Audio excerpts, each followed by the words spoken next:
Welcome back to another part of this F1 25 My Team Career Mode. This is part number 36 today for the Imola GP in Season 3. Last time out, though, at Jeddah for the Saudi Arabian Grand Prix. Well, it was a whirlwind of a time. A little bit of air time for Alexander Albon, the Ferrari, and a photo finish on the last lap. This race really had everything. It was utter chaos, a red flag in there, and yeah, this finish was insanity. Ocon nearly actually broke the 1-2, but we brought it home. We got the race win for Ollie Bearman to make up for the previous race where he had an engine failure in Bahrain. And I didn't actually really acknowledge this that much in last episode, but I think that was that not our first 1-2 as a team? Correct me if I'm wrong. I might be remembering incorrectly, but I feel like that was actually our first 1-2 ever. I don't remember ever seeing an email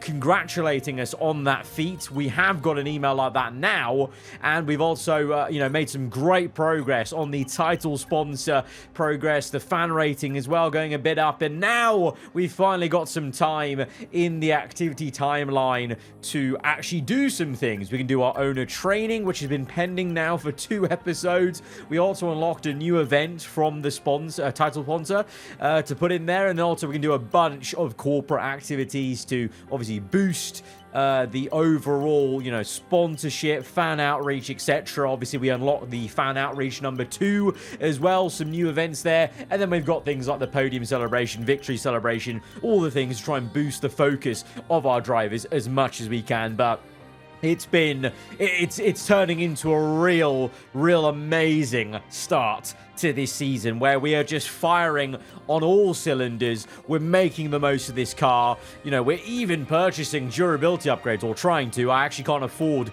ironically, a durability upgrade now at this moment in time. We've got one pending, though, to be fair, that is going to come in time for this next Grand Prix, the ICE wear. That's going to help out. And also, we're making continuous upgrades on the HQ, and we've actually unlocked a new phase. We're now up to phase 3 on the personnel, which I think is a pretty big, milestone, because, we got phase 3 on engineering quite some time ago. We weren't really actively trying to get phase 3 on personnel. It's kind of just come out of nowhere. We've trickled through with that many upgrades, and so I assume phase 3 on the corporate will be kind of the next big milestone in terms of the facilities we've got as a team here. And with that, we've got some extra little active events coming up as we get through the phases, basically, as we've got some higher rates for workforce bumping up, as we're still trying to fill that workplace bar as much as we can, but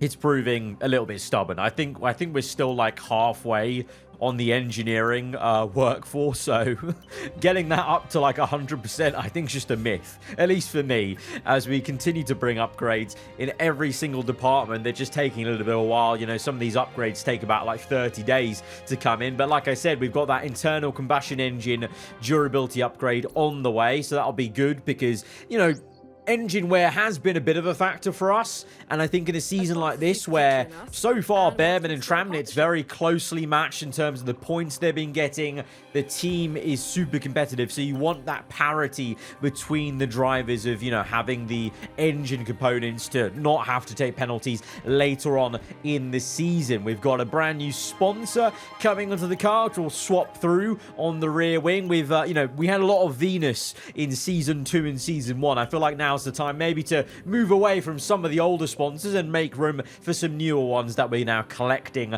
in this season in particular. Speaking of the livery, actually, I forgot to mention this in the last episode, but I talked about really liking it on this year with the modded livery with the decal editor. There was some nice suggestions about maybe looking into modding some of the sponsors so we can still use the decal editor, but maybe with some IRL sponsors. So I'll have a look into that maybe in for Season 4.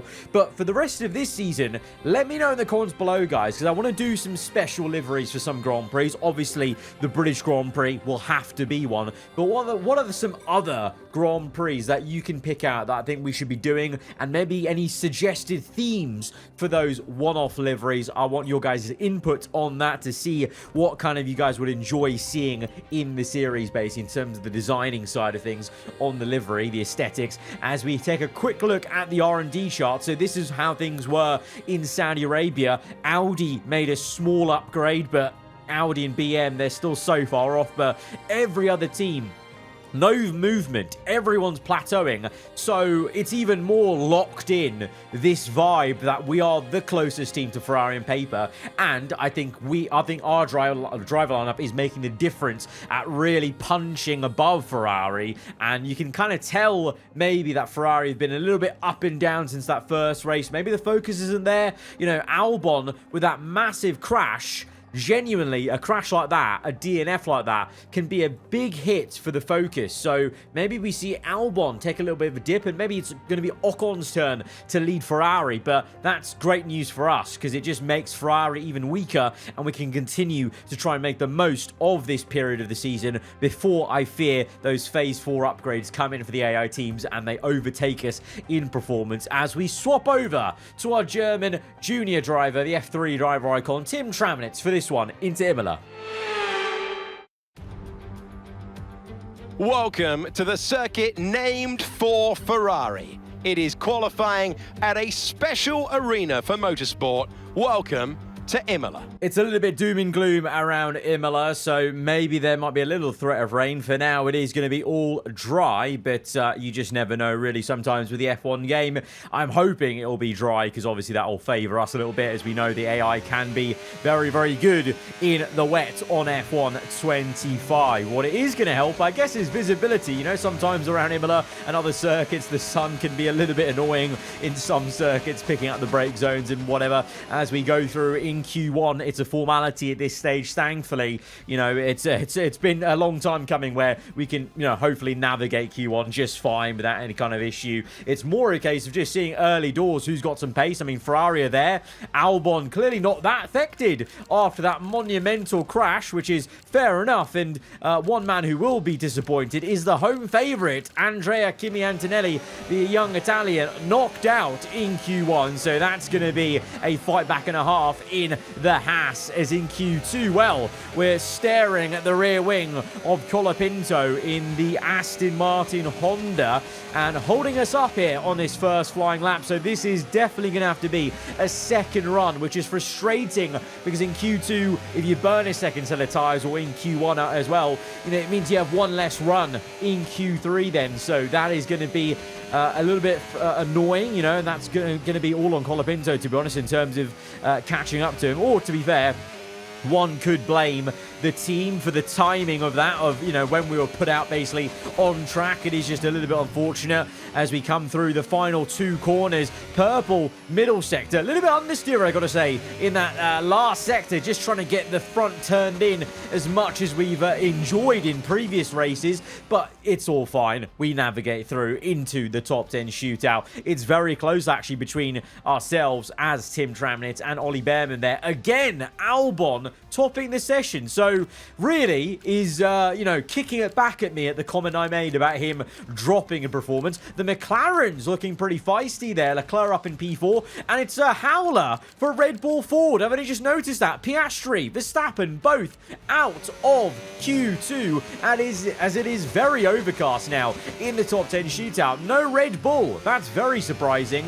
They were the only team that got kind of close to ourselves and Ferrari in the Japanese Grand Prix, of course. So that is a bit of a shocker, and maybe it's a better weekend today for McLaren, it would seem like, in Q2, basing off that, as here it's our only flying lap in the top 10 shootout because of the burning tyre in Q2, and we're just pushing it a little bit too much over the limit, feeling the pressure, feeling the onus to just deliver on that one lap, and we've overdone it, and we've shot ourselves in the foot. That was probably our first big mistake in qualifying this season. And it means that, well, in the last part of qualifying, where it really matters, Ocon did deliver for Ferrari, 4 tenths ahead of Behrman. Ferrari on pole, our teammate second place, but we should have been up there. We should have been at least matching Behrman and being P4, where, you know, to Ferrari ahead, you know, Albon P3. So that's on us. That was a mistake. It's, like I said, our first one that we've made really in quali. So let's not kick ourselves too much. And we know the car is going to be there, but we've got some interesting drivers around us. Sainz, Leclerc ahead. ahead, Lando Colapinto behind. So we've got some fighting to do for sure. And Imola has actually been a very tough one this year versus the AI. So let's see what we can do. Hello there and welcome back to Imola, home circuit of the Scuderia Ferrari. We expect to see a lot of local supporters in red today. They've all turned out for what we have every expectation will be a sensational event here at the Emilia-Romagna Grand Prix. It's time to see how our drivers are stacking up after yesterday's exciting qualifying session. Esteban Ocon lines up on pole position, and Ollie Bearman completes the front row. Looking at the rest of today's grid, we have Albon, Leclerc, Carlos Sainz and Tramnitz, Norris, Colapinto, Tsunoda and Lance Stroll, Verstappen, Pepe Marti, Oscar Piastri and Gasly, Doohan, Antonelli, Gabriel Bortoletto and Liam Lawson, Maloney, Hulkenberg, Aaron and Isaac Hadjar rounds off the grid. And now it's time to head down to the track. Welcome to the commentary box. I'm Alex Jakes. Alongside me is Anthony Davidson. Now, those final hours before a race, did you have a routine? Well, for them, you've got your pre-race rituals that you go through. You see different drivers that, some have got their headphones on, they're listening to the music. Some drivers really absorb the energy from the crowd and they're there waving to them. Other drivers, they go within themselves. They chat to their engineers, absorbing that information, that vital information that you need to carry you through the race. And, those pre-race rituals are essential to making things systematic. We do a lot of Grand Prix in a season, and the more systematic you can be, the easier you are within that environment. Just like quali day, race day is also overcast, but there is no rain forecasted. Obviously, that could end up being wrong. Sometimes it is a little bit off. It does look fairly dark, but I think for now, we're looking at a dry race and looking at maybe a standard one-stop from the medium to the hard, just with a little bit of high tyre wear at the end of the medium, still on the hard stint. But I think most people will try and make the one-stop work, just because based off season 1 and 2, the two-stop is quite slow around Imola, just with the time you lose in the pit and the nature of the circuit. It can be a little bit difficult to overtake around Imola, even though there are plenty of good spots, DRS zones. It can just be a little bit tricky with some of the entry points narrowing a little bit. For us from P6, well, the first part of this race will be trying to make up positions and joining Bearman in the fight versus the Ferrari, as it's Ocon on pole, Bearman alongside him on the front row. We're down in P6 after that mistake in qualifying as we go to lights out, and we're underway for the Imola Grand Prix. It's a good getaway ahead of Carlos Sainz. Leclerc comes across. Oh no, we're on the grass. We've half spun it, locking up to save the car. There's a collision with Sainz. There's a bit of carbon fiber off, and it's a virtual safety car. And just like that, it's the opposite of what we needed to do. We've gone all the way down to last place.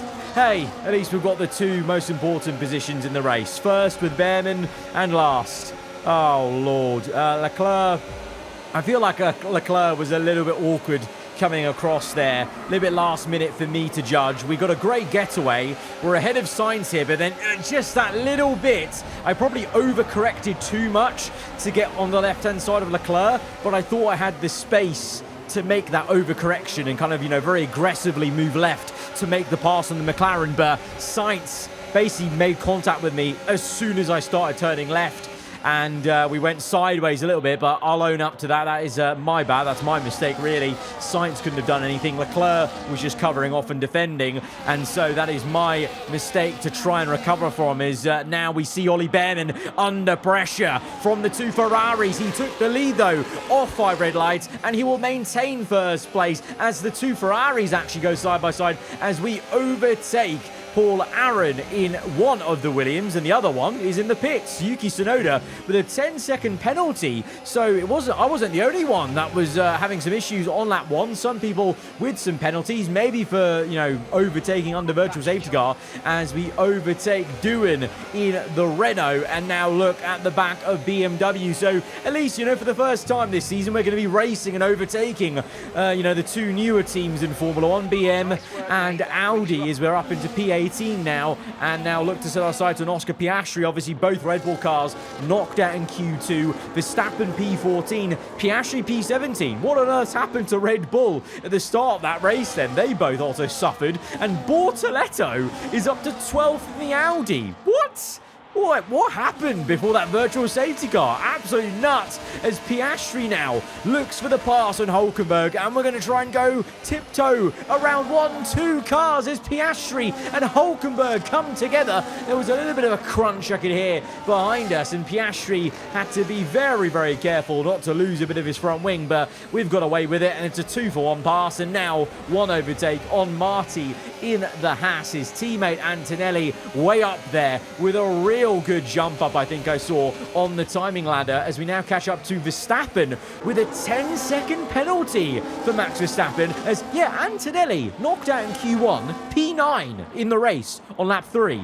What actually happened on that opening lap before the virtual safety car, as it's 3 wide, nearly a 4-way fight, as we make 2, maybe 3 overtakes into the left-hander. Yes, we do. We're up into P12. What an incredible little sequence on that straight. Verstappen made 2 of his own passes, so you can see the stark difference in performance of the top cars and the kind of lower midfield teams, or the back marker teams of Audi and BMW. But Verstappen actually comes back at me. It's an easy overtake. We don't put up too much of a fight because there's no point to, knowing that we'll have a chance to repass, and that's the nature of Imola that we've seen in the first 2 seasons, is the AI really easily overtake you on that main straight, and it's just about trying to keep your foot in and keep close to make the repass as we try and go on the outside of Liam Lawson in the Aston Martin. We have to take to the gravel trap to get the overtake done. That was maybe a little bit questionable, but we've got away with it. There's no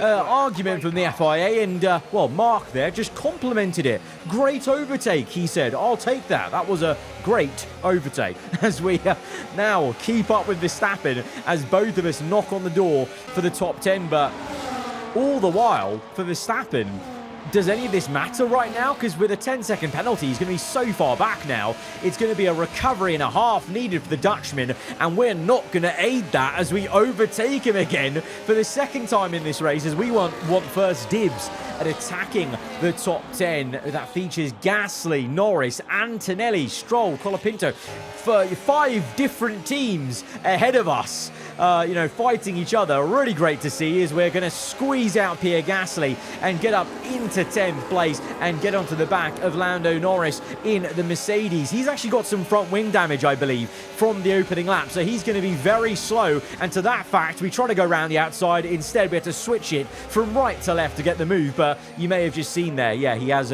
wing damage on the front left. I think that was actually from his own teammate after the kerfuffle of lap 1 with yours truly, as it's Antonelli making the move on Stroll. We make the move on Stroll and follow Kimi through into P8. But I'm still so gobsmacked at Antonelli's performance here. P7 from being knocked out in Q1 in a Haas is really, really impressive. And equally, I'm kind of baffled at some of the positions people are in after that virtual safety car. It does actually seem like it was a very mixed up turn 1 and 2 and 3 and so forth, as we were half spinning it and going into last. But now we're making amends. We're up into P7 for the first time since lap 1, having got Antonelli and immediately getting onto the back of Colapinto. So we've got our head down, we've not complained, and we're just getting the job done on this recovery drive up into P6. I say getting the job done. I don't really know where the target is per se. Looking at the time gaps, I think it'll be very difficult to break into the podium here, but we're just going to try and do our best to limit the damage for Tramnit's sake, basically, as we see swapping going on between Antonelli, Colapinto and Verstappen, as the Aston gets done by 2 cars there. And there's still plenty of fighting going on behind for the last points paying position. Gasly feeling maybe a bit of tyre wear in the Renault. We've seen that a pattern of the Renault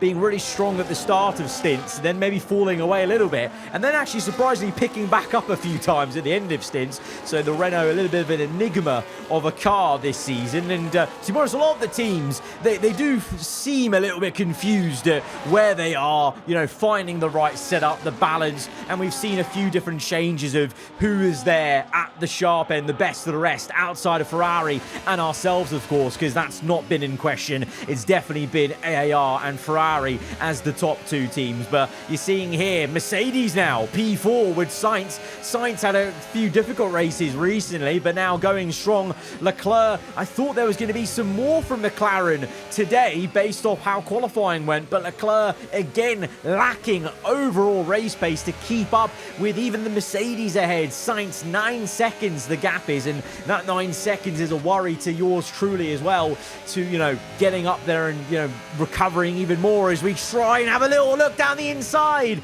of Leclerc just before Aqua Minerale as the tyre wear is setting in. The orange icon on the bottom right indicator as Leclerc goes defensive. We go around the outside at the chicane, and Leclerc is a little bit defenseless there, and we get the move up into P5, but I suspect he might come back, and as Verstappen is now also right behind the McLaren. So I think maybe actually now is the time just to wave goodbye and come into the pit and let those two squabble and lose time with each other as we're in at... Oh, okay.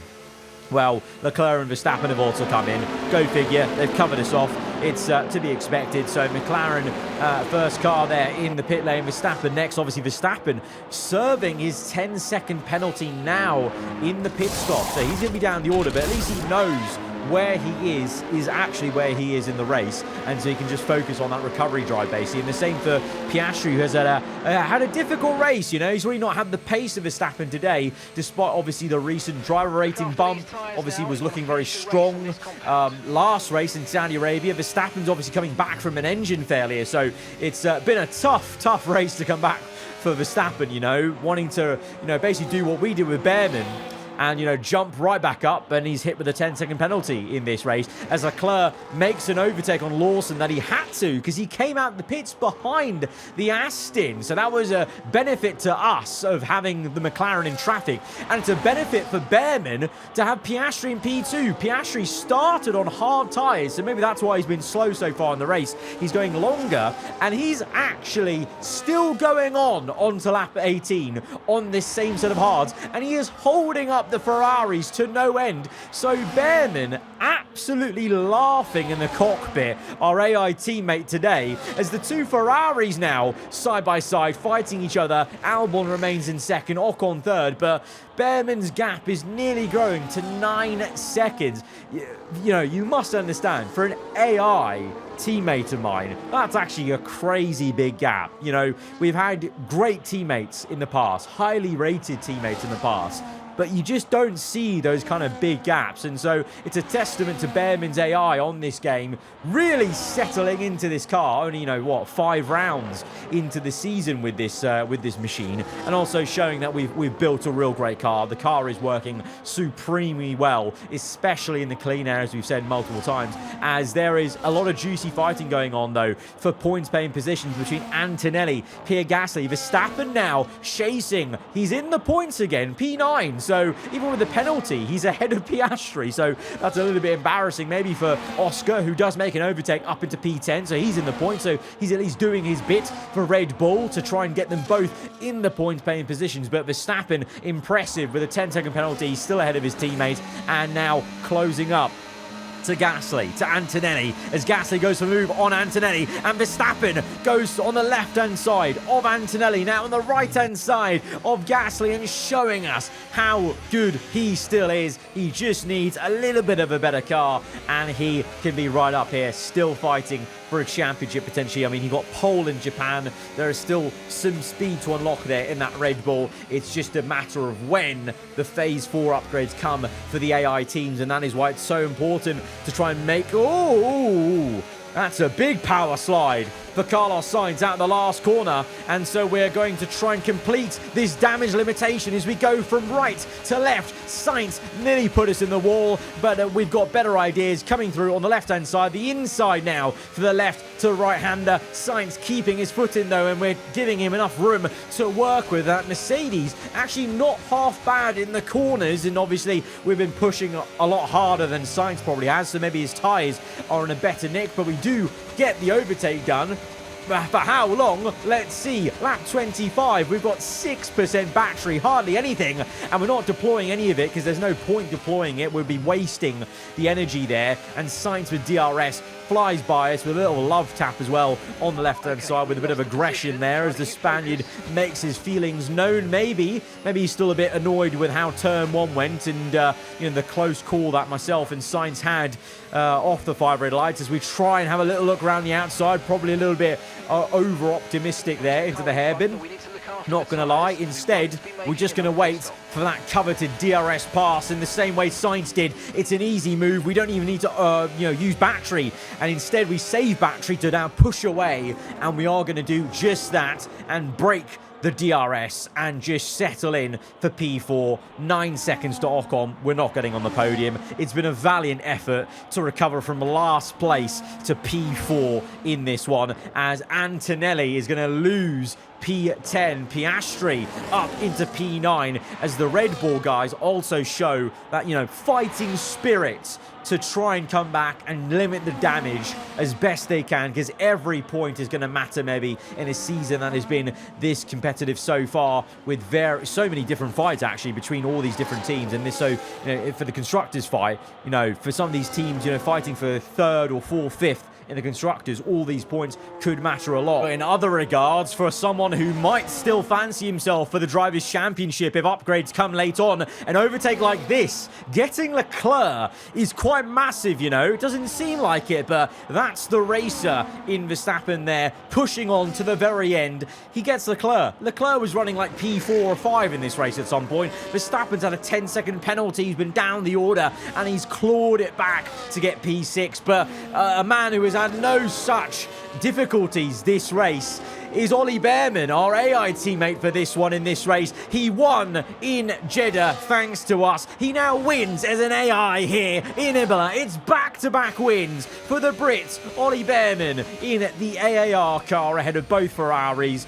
What a day for him. What a day for the team. That's insane. That's literally, hands up, nothing to do with me. That is all him. And that is so awesome to see that on his own accord, he's gone and dominated this one. Obviously had help with Piastri holding up the Ferraris. The two Ferraris themselves were fighting each other a bit too much, probably in hindsight, if they look back at it. But it's GG's for Behrman. And for us, well, being honest, it's just one of those days where we made a mistake. We had to recover. It happens sometimes. It's going to happen at least once in a season. Let's hope that's our kind of one and done. And we're going to have some more clean races coming up. The British driver will see the checkered flag first. Ollie Behrman takes the win. And that's 2 wins in a row now. It's the start of potentially something special, but they can't get ahead of themselves just yet. It's a long way to go. It's a big, big win for Ollie Behrman, as an AI driver. That's a really, really big one. And for the championship, with his DNF in Bahrain, that was a lot of points to lose. But now he's back in it. He's 1 point behind Tramnitz. Obviously, the driver we're driving as today. So both our drivers equally matched over the course of these opening rounds, but both of them together doing well to lead the Constructors' Championship in the context of, as I've said many times, eventually these AI teams will all get their Phase 4 upgrades, and then we can wave goodbye to, staply fighting for every win. It will be tougher, a lot tougher later in the season. So we need to maximize things. And Ollie Behrman's AI today did just that. Guys, if you have enjoyed it, hit the like button. Let me know what you thought in the comments below. If you're around here, then do get subscribed for weekly Formula 1 content. I'll see you guys next time. Goodbye.